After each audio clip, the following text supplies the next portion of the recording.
Last చాలా అది వాళ్ళకి చెప్పేటప్పుడు నాకు అదే ఎలా చెప్పాలని చాలా ఎంత చెప్పిన వాళ్ళకి అర్థం కాదు, చెప్పలేకపోయిన వాడు. అప్పుడు వాడికి వాడి పిక్చర్స్ ఇచ్చాడు కదండి, ఆ పిక్చర్ చూపించిన వాడు ఏది మధ్యాహ్నమో ఏది ఉదయమో ఏది సాయంత్రం అనేది కరెక్ట్గా చెప్పలేకపోయేవాడు.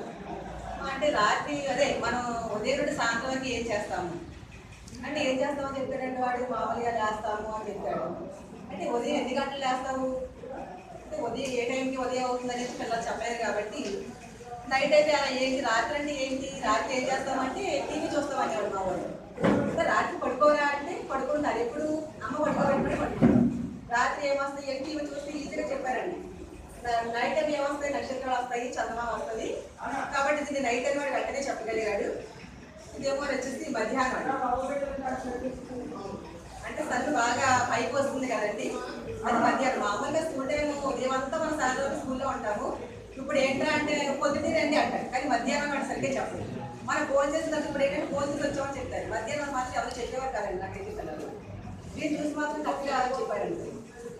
ఏం కదా ఓన్లీ అంటే అట్టబెట్లు వస్తాయి కదా అది, ఇది కూడా చాట్ని డబల్ చేసాక అంటించి డబుల్ గ్లాస్ ఉంటుంది కదా అది పెట్టండి.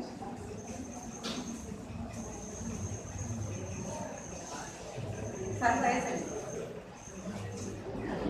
ఉదయం అయ్యేటప్పుడు అంటే సూర్యుడు ఎలా వస్తుందని చాలా కిరణాలు ఉంటాయి కదా, తక్కువ మంది పిల్లలు చూస్తారండి, అందరూ చూడలేరు. అంటే చూసేటప్పుడు ఆల్రెడీ అది పైకి వచ్చేస్తూ ఉంటుంది, నేనే చూడలేను, పిల్లలు తక్కువ మంది చూస్తారండి. సన్ రైజ్ అయినప్పుడు ఇలా కిరణాలు ఎలా వస్తాయి అని చెప్పడానికి.